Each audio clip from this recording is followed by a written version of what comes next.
Welcome everyone to the Dutch East Indies in the new Thunder at Our Gates DLC. And today we're gonna go independent Indonesia, and we're also gonna go communist because being communist is illegal in today's Indonesia. So that's more or less the reason, and I haven't played this path yet, so the first thing we do, let's do recovering from the Great Depression, because there's nothing else we can do. And then expand Javanese infrastructure and expand the Batavia Institute of Technology for the third research slot. I've done the setup in other areas, so let's begin. We have this guy as the colonial administration's head, Netherlands' most precious jewel, so we can't raise our autonomy to 3 even if we try to, or could. And then mismanaged administration, Royal Netherlands East Indies Army, and the Great Depression, which only reduces resources to market, not other incredibly garbage economic debuffs like the US's Great Depression. Like, we don't get resource gain efficiency debuffs, or even more recruitable pop factor, even though we do have minus 75% of that in the Royal Netherlands Armed Forces. Okay, now we have our third research slot, and also the Volksraad debating whatever is gonna time out, and we get this event, the Sotarjo petition. I might have butchered that incredibly, so if I did, then I apologize. And we have to choose, perhaps the nationalists have a point. So we complete the underground revolution, and now I'm gonna do this, instigate chaos in Sulawesi.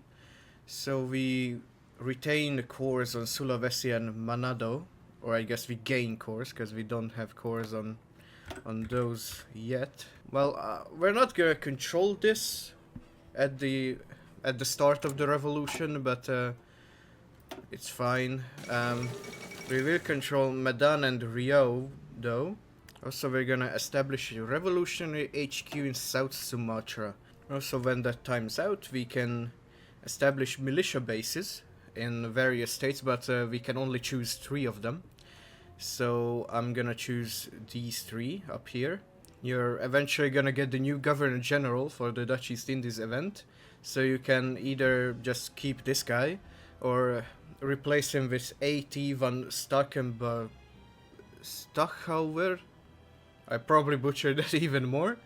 I'm gonna get the new guy just because he gives ever so slight democracy support and also doesn't take away independence. Okay, now we have those 4 states under our control, so now let's do the Declaration of Independence.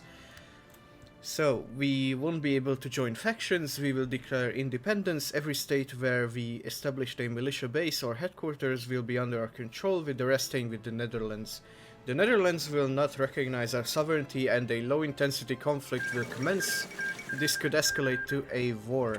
Unlocks a land raid to increase militia presence in a Dutch state, allowing you to eventually take control of the state. Creates a new freedom fighter militia division template and unlocks decisions to manage them. And we gain 3 freedom fighter units. Militias are semi-autonomous groups of freedom fighters, whatever. We can use them for raids, essentially. And we get the Republic of Indonesia spirit. So minus 10 stability, plus 15 war support, and minus 10 research speed for some reason. And generals loyal to the Netherlands join the Netherlands. And we also get the People's Security Army and an intel agency. So I talked through the entire length of the focus, so now let's see what happens. So we are now the Republic of Indonesia, and what I like about this way of declaring independence is it's not just your average civil war, so it's much more in depth. As you can see here, we can add some battalions to freedom fighters and also launch feint uprising over there. we can escalate the conflict, but I don't really know why we would, honestly, or decrease it too. So I'm gonna do 2 of these, because we need the command power. Also, next thing we do is Laska Rakyat, which gets us 1 more freedom fighter template. So, we can now raid West Java with one of the freedom fighters, and if it succeeds, then we're gonna control the state. And also we now got cores on these 3. Not on Aceh, okay. Oh yeah, that wasn't listed in the focus, but we didn't have a core on this before, and maybe not even Padang, I'm not sure. But we for sure didn't have a core on this, but now we do. The Netherlands moves to crush the Republic, so the Netherlands will do everything it can to crush our uprising. So escalation is at 1 right now, which unlocks the land raids. 2 does nothing, and 3 does 3 gives the Netherlands the opportunity to request British or French involvement. But in my previous game where I went independent, they haven't done those focuses even at 10 war escalation, so I wouldn't worry about it too much. Okay, the raid is complete, it's prepared, and also I upgraded the freedom fighter militias to its fullest form, or at least, oh right, we have to wait, but it's this plus a cavalry recon, essentially. So let's launch the raid, and these are extremely quick, by the way, so just watch the guy go. And ended in limited success, so we don't get the state, but wait, they do get something, at least I think. Let's see if this has any more luck. Yep. So if it ends in success, regular success, then war escalation increases by 1, and we get the state, and we're still not at war.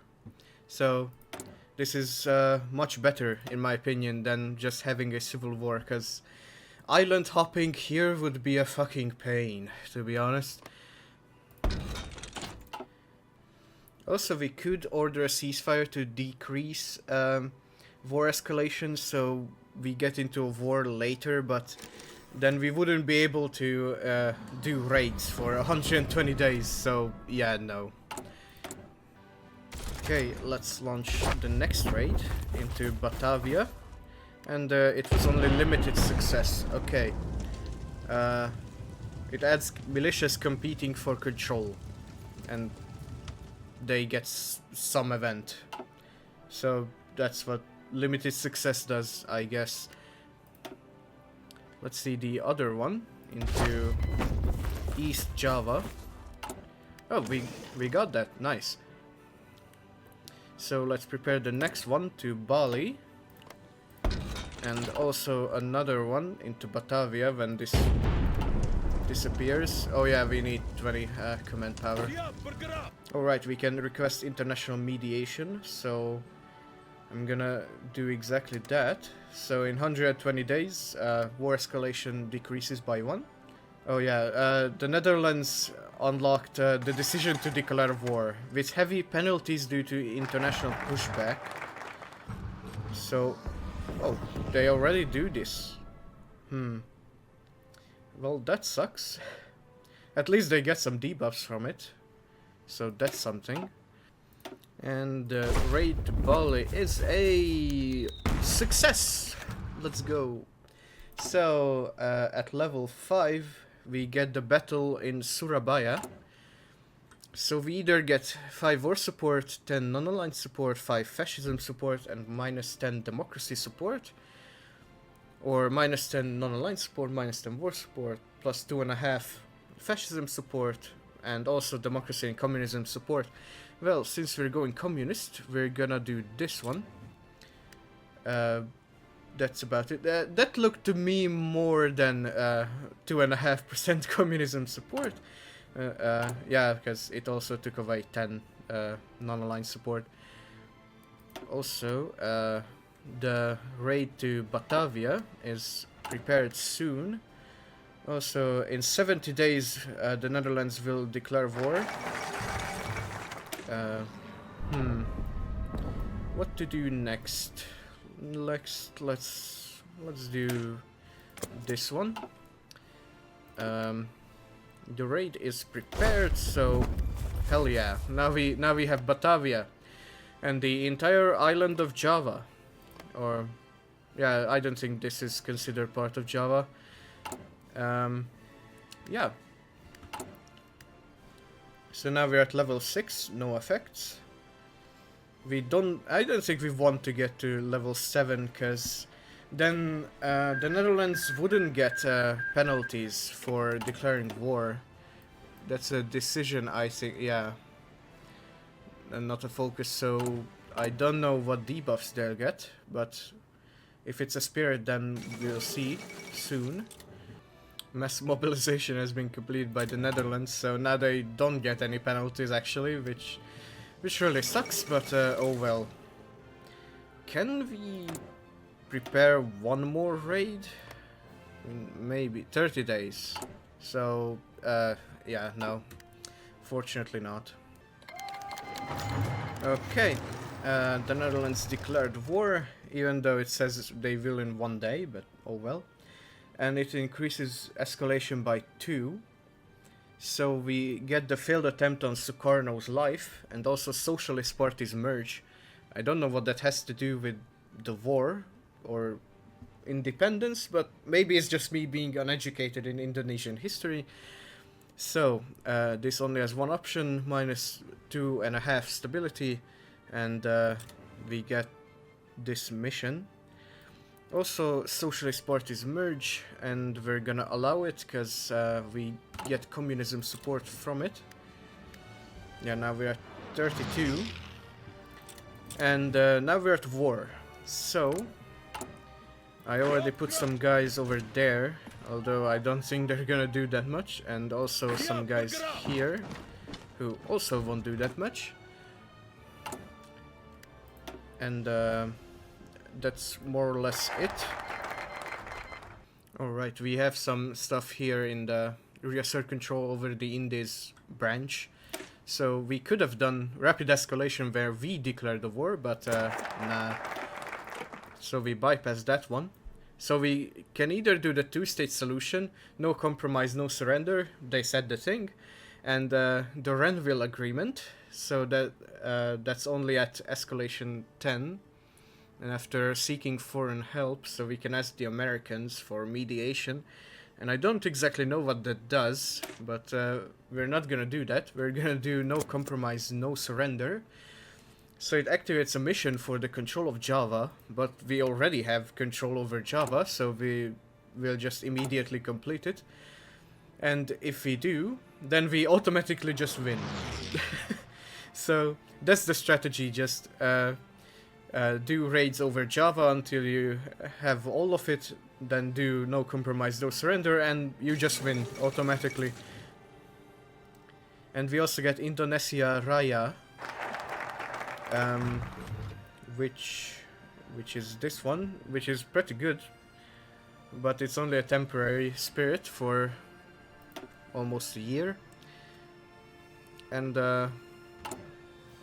yeah, as you can see, it's green already, so we completed it. If we didn't, we would get massive stability and war support penalties. And effects when completed, Indonesian Republican militias will assert de facto control over the region, and the conflict will end in a Republican victory. We annexed the Dutch East Indies, we can now join factions, and some states get Indonesian names. There we go. Yeah, we just won. Just like that. Now we don't need to do negotiation of ceasefire agreements. And now we're independent. So, yay. Also, we have these missions under Laskar Rakyat. So communist uprising is inevitable. So if we don't flip to communism soon enough, then we get 20% communism, minus 10 stability, and minus 200 political power. Yeah, that also fires if you do any other political path. So if you go democratic or stay non-aligned, then you just have to suck it up, unfortunately. Next, that we can alleviate right now. So this guy wants a promotion. There we go. And Darus Islam demands representation. So yeah, we can only do that after we pick a political path. Actually, just non-aligned and communist. But after that, we need to complete these either of these. Alright, I just banned the democracy, so that's one of the ways to start a transition. Anyway, we're gonna do support Tana Malaka's coup. So, political chaos events will stop triggering, even though I don't think a single one triggered so far. Yeah. Tana Malaka becomes the leader for the Communist Party, who is an uncompromising idealist, and we flip communist. Okay, now we're communist, so now we have to do either of these. I guess let's do secularism. I mean, we're communist after all, so it would make sense. And now we're called the People's Democratic Front. It sounds like it's just a party, not a country, if you know what I mean. Oh, right. I maybe should have read what this said. So I need to do this or something else. That one, yeah. Oh well, then we're gonna get minus 10 stability. Oh well, that's not that bad. So now let's do agrarian reform, which gives one building slot to everything, I think, and unlocks decisions to improve the state category of the above states if they have 4 or more infrastructure, which they won't have, most likely. Next, let's do the Pacific Revolution, which unlocks decisions to spread communism across Asia, so we'll see what that's about.